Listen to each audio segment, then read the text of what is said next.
Hey guys, welcome back to our channel Sounik dice. তো guys আবারও চলে এসেছি তোমাদের মাঝখানে ছোট্ট একটা মিনি ব্লগ নিয়ে। তো গাইস আজকে দেখতে পাচ্ছ আমার হাতে একটা ছোট্ট ট্রলি ব্যাগ রয়েছে।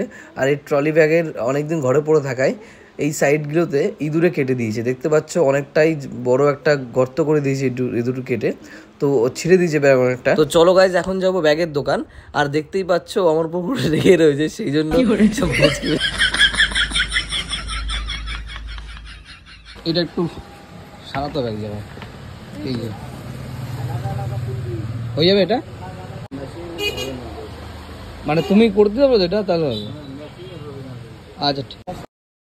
अल्लाह माफ करे, बहुत मनुष्य लग रहे हो, मत करो, रहने दो बहुत बुरे लग रहे हो। तौबा तौबा तौबा, थारा मूड खराब कर दिया। इसलिए क्वालिटी देना होगा ना, दोनों करेंगे।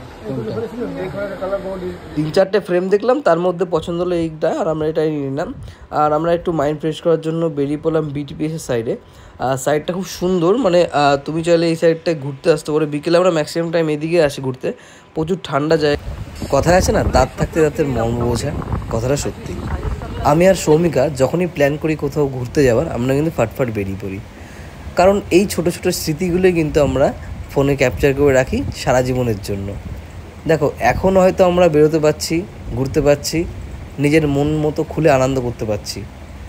এমন দিন আসবে যেই দিন আমাদের সামনে হয়তো বাইক থাকবে, হয়তো ব্যাংক ভর্তি ব্যালেন্স থাকবে, কিন্তু আমরা কিন্তু বেরোতে পারবো না, কোনো না কোনো জায়গায় আটকা পড়বো। সেই জন্যই ছোটো ছোটো বিষয়গুলো, ছোটো ছোটো ঘুরতে যাওয়াগুলো আমরা ক্যামেরাবন্দি করে রাখি স্মৃতি হিসাবে, কারণ এই সময়টাই তুলে রাখার সময়।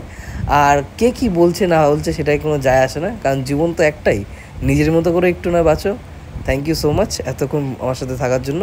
আর ভিডিওটা ভালো লেগে থাকলে অবশ্যই একটা লাইক করে দিও, আর সাবস্ক্রাইব অবশ্যই করতে ভুলো না। থ্যাংক